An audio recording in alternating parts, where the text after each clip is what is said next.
This is the Harry Loomis Show. Welcome back to the Harry Loomis Show. It is Sunday, November 24th, late at night. My name is Harry Loomis, and I had to get a video out today because the Blues did it. They fired Drew Bannister and Jim Montgomery, the recently fired head coach of the Boston Bruins, comes in now to coach the St. Louis Blues on a 5-year deal. He comes back to the Blues, having served as an assistant coach in the 2021 and 2022 seasons. Obviously, a huge deal for the St. Louis Blues. We're going to get right into it. Here's some quotes from Doug Armstrong today. He spoke to the media around noon Central Time regarding the move today. This is more an opportunity to get someone of Jim's caliber more than anything else. We've had to deal with our situations off the ice with injuries, and everyone deals with that. But this decision was based, I would say, 100% on having someone of Jim's caliber becoming available when I didn't know that was going to happen. More from Army. He certainly has a very positive demeanor, works well with the top players in the organization that he's been with. I think he has a wealth of experience, and he's at the prime of his coaching career now, and we're the benefactors of that. I just think he's the full package, or at least we hope he's the full package. So obviously a lot to unpack. Another quote from Doug Armstrong as well. This from Luke Korak. Armstrong, when I woke up Wednesday morning, there was no inclination to make a coaching change. This was more of an opportunity to get someone of Jim's caliber than anything else. This was strictly on Jim Montgomery being available, not Bannister's performance. So two sides to that. One, yes, Jim Montgomery, in my opinion, is one of probably the 5 best coaches in the NHL. His record speaks for itself, especially with Boston. He's only had 2 NHL coaching gigs, a year and about a half in Dallas from 2018 to 2020. And in Boston, he had 184 games with a record of 120 wins, 41 losses, 23 overtime or shootout losses. That is a points percentage of .715, which is just ridiculously good. And yes, the Boston team did have a lot of talent on it. Had a great goaltending with Linus Ullmark and Jeremy Swayman for a majority of that. But good coaches win hockey games. It's that simple. And looking at the state of the NHL, there's not a lot of absolute high-end, great NHL coaches right now. You just looking at some of the best ones. Obviously, there's no consensus. John Cooper comes to mind. He's won 2 cups with Tampa Bay. Paul Maurice comes to mind. Won the cup with the Florida Panthers. You can throw in some other guys. I think Bruce Cassidy is one of the best coaches in the league. Did great things with Boston. Took him to Game 7 of the final in 2019 against the Blues. Won the Stanley Cup his first year with Vegas in 2023. Another Boston guy. Think about that. And also Mike Sullivan, who is about to get fired as well. I think he's been on his last games as the Pittsburgh Penguins head coach, but I think he's a fantastic head coach. You saw what he did when he first came into Pittsburgh, 2015-16. That team was unstoppable, had 3 dominant lines, and Sullivan, I still think, when he goes to a new team in the 2025-26 season, will be a very successful head coach. But I think Jim Montgomery's right up there in the conversation with some of the best ones. Jared Bednar would also be in the conversation. Some people are going to say Rick Tocchet, Andrew Brunette for what they did last year, John Tortorella. Some people love him, some people hate him. But absolutely, Jim Montgomery is in that conversation of one of the best coaches in the league. So did the Blues upgrade and coach today? Yes, without a question, 100%.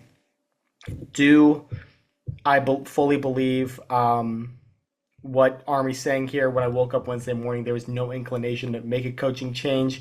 Not yes and no. I think as soon as Montgomery, if the writing was on the wall that he was going to be available, Armstrong was on the phone. And everyone could kind of tell the night before the Bruins lost 5-1 in Columbus to the Blue Jackets. There were already talks about him potentially getting fired. You kind of knew that was the death knell on his time in Boston. And the reason why the suspicion is so high is because of the situation in the offseason. Drew Bannister became the full-time head coach, got the interim tag removed from him, but it wasn't immediate. It took a while in the offseason, and that is because there was a lot of rumors on if the Bruins lost in Game 7 to the Maple Leafs and got eliminated once again, blowing a 3-1 lead, Montgomery was going to be fired. and he was more than likely going to be the head coach of the St. Louis Blues at the start of the season, as opposed to now the first game being November 25th against the Rangers. So I think Montgomery was always going to be the guy, and that's why Doug Armstrong didn't go get anybody else that was on the market. You know, you think of a guy like Sheldon Keefe who lost his job, David Carl, the head coach at Denver University. That's why he didn't go get anybody else. It seemed like he was simply waiting for Jim Montgomery, and you could tell he's got his guy because it's a 5-year contract. So do I think that Drew Bannister got a short end of the deal? In a way, yes. He didn't get a full season as the head coach. Do I think he did a do I think he did a job where I'm thinking, why in the world did you fire this guy? You should have kept him around. He was getting the team in the right direction. No, to be fair. But you also have to consider the fact that if the Blues had this current coaching structure in 23-24 when they fired Craig Berube, there's a good chance Drew Bannister doesn't get the job to begin with. Everyone's making the Davis Payne comparisons, and I think it's valid. Payne, you might notice, I don't think ever got an NHL coaching gig again, a head coaching gig again. That is, he bounced around. He was an assistant coach for a while. He might have gone back to the minors, but he became an NHL head coach because he was the AHL head coach at the time, where an NHL team had no other immediate options. Obviously, they didn't go with Steve Ott to go from associate to head coach. But this year, if that were the case, with the current coaching structure, you could easily make you. It was probably easy to say that Claude Julien would have become at least the interim head coach. He's got head coaching experience. Coincidentally, also with the Boston Bruins, he coached them for a decade, won a Stanley Cup with them. One of the great coaches of the 2010s. That Boston team was always excellent with him. So did Bannister kind of get a tough deal getting fired this quickly for a coach that Armstrong really made no qualms admitting the fact that he thinks that Bannister is a much better head coach. Just based off this quote here, this is from Mark Lazarus.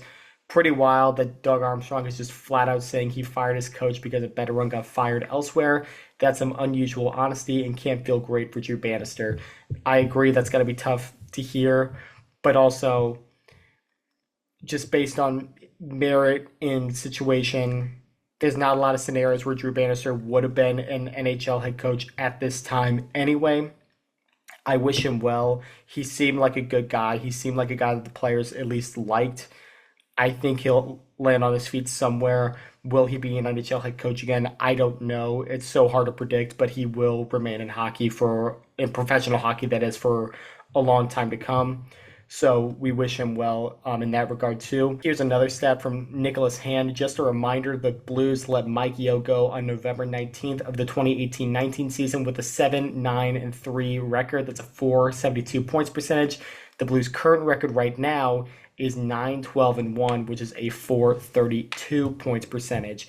So kind of, it's almost underrated how poorly the Blues have been performing this year, especially as of late. Yes, injuries have decimated them. Robert Thomas going down was brutal. Philip Broberg getting hurt was really crushing to see as well. You've also had subpar goaltending. Colton Parayko's taking a step back. Justin Falk's having another rough season. The scoring obviously is just not there this year. The team is currently 27th in the league in goals for, 74th in goals against. Not really a lot of players with promising starts to the season, but based on history, what can we predict with the Blues for the rest of the season? This is the fifth time that Army has fired a coach midseason. Davis Payne was November of 2011. The Blues went on to have 109 points that year, second best team in the league. Lost in the second round to the LA Kings. 2017, Ken Hitchcock was fired for Mike Yeo. That was around February. The Blues got on a hot streak at the end of the regular season, made it to the playoffs, lost also in the second round, 4-2 to the Predators. 2018, Mike Yeo gets fired for Craig Berube. I think you know how that one went. They win the Stanley Cup. And last year, the Blues under 500 on December 12th fire Craig Berube. Drew Bannister comes in, does a good job. I think the record was 30-19-5 in the last 54 games. First team out of the playoffs. So when Doug Armstrong has fired coaches, typically the response has been pretty immediate. And I'm not 100% sure this is a move that Doug Armstrong still makes if he doesn't think that this team can win games and still compete for the playoffs, even though this team hasn't been performing up to snuff so far this year. Armstrong is too smart of a GM. His track record speaks for itself. And typically, this move has worked for him in the past. And you can tell that he fully believes it because, once again, it's not just an interim head coach deal. Jim Montgomery signed a 5-year contract with the St. Louis Blues, become the head coach.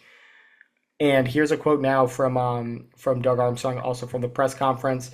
Having Jim here now, I think he can coach a team that's evolving and then coach a team that's evolved and ready to win. I think he has the ability to do that. It reminds me of a little bit when we brought Ken Hitchcock in over a decade ago, an experienced coach that was coming into a team that was learning and working to grow. He was able to maximize that group, and I think we can continue to learn how to win and learn how to be competitive on a nightly basis. Monty can push us all to be better, and then when we get here, he can take us all to the promised land. So high praise from Doug Armstrong right there, comparing him to Ken Hitchcock. You might remember that team. That team was so young, and the potential was there. That's the year David Prague came back from his concussion and really kind of started to develop into a 20 goal, 35 assist player. TJ Oshie as well really took a step that year. He became a 55-point guy. David Back has continued to do his thing. Alex Steen took another step that year as well. That was a really good young team, and Hitchcock was able to get the best out of them. And Jim Montgomery, I really do expect the same thing. He had one of my favorite moments of the 2024 season in the playoffs. Game 6, the Bruins lose to the Maple Leafs. And second year in a row, they were up 3-1 going to Game 7. And they ask about some of his top players, Brad Marchand, David Pastrnak. And he specifically said, Pasta has to step up. That was the quote. He said Pasta hadn't been doing well enough. He needed to step up in Game 7 if the Bruins wanted to win. And what does Pastrnak do? Game 7 goes to overtime. Not even 2 minutes in, Hampus Lindholm dumps the puck in, takes a carom off the glass. Pasta gets there first, and he goes backhand, forehand, backhand, roofs it on Ilya Samsonov, and sends the Bruins to the second round. Message received, message delivered, message answered. I love stuff like that from a coach. I love a coach that knows how to pick his players' brains and what buttons to push to get the response that he needs out of them. I think that is a guy that the Blues need. We saw what he did, especially in 21-22, with young guys like Jordan Kyrou, like Pavel Buchnevich, who were both point-a-game players, like Robert Thomas, who had his first point-per-game season. Obviously, he had 86 points last year, had a great year out of Tarasenko. The power play was buzzing. I expect him to help develop a more aggressive mindset with his team. We saw how aggressive they were in 2022. It was go, go, go, which is not something we expect to see with Blues teams. So I'm really curious to see how this develops. One guy I'm really excited to see work with Jim Montgomery is Jake Neighbors. We've seen him start to blossom. He had 27 goals last year. He's playing well lately. He's got, I think, 2 goals this week and the shootout winner against the Sharks on Thursday. That's a guy I want to see. One thing that that Elliot Friedman said on 32 Thoughts, I think he was talking about Sheldon Keefe getting fired, might have been about Craig Berube getting hired, is that when a coach leaves, it's not like everything that they taught the player goes away. A guy like who's a good guy, like Colton Parayko. Colton Parayko is here for the Ken Hitchcock era, for the Mike Yeo era, for the Craig Berube era, for the Drew Bannister era, and now for the Jim Montgomery era. 5 head coaches in his career, all with the same team. I bet you he learned something pretty important from all 4 of those guys. Definitely will with Jim Montgomery, and he continues to use that every single day that he plays. Just because a coach is gone doesn't mean that their impact is gone. We've seen what Neighbors has started to find with coaching from Berube, with coaching from Bannister, Steve Ott, guys like that. He's going to continue to build off that, and I really think he could have a strong relationship with Jim Montgomery and really become that net front presence, 30 to 35 goal guy that he showed that he could be this year. Curious to see how he handles the youth as well. I've been on record talking about what why Zach Bolduc isn't playing every single day. He was a healthy scratch again on Saturday in New York when the Blues lost to the Islanders. I wonder how he addresses that situation, and if he continues not to play him, why that leads to Bolduc getting sent down in the AHL. What is the plan for him and for the youth on this team going forward this season?